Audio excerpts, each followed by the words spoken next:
to make celery juice without a juicer. First, I took 1 pack of celery and I broke them up to get into each crevice and wash each celery to make sure there's no dirt and residue. Next, I'm chopping them into smaller pieces just to make it easier on the blender.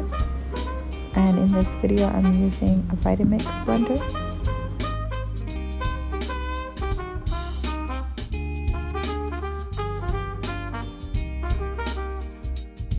Then I added 2 water bottles and poured that all in there.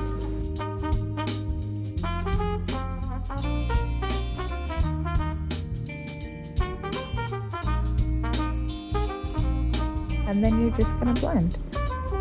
For this Vitamix, I ended up turning the knob all the way to 10, and then I just let it run there for about, I would say, 30 seconds to a minute.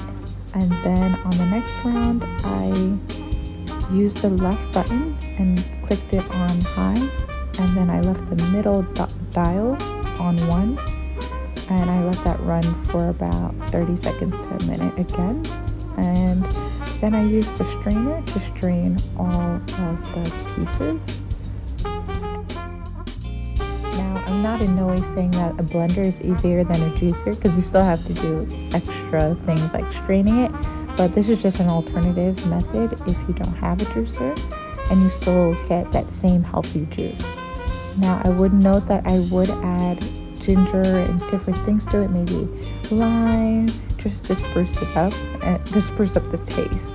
But you can, do it with carrot juice or other things. I'm sure that beet juice would be great.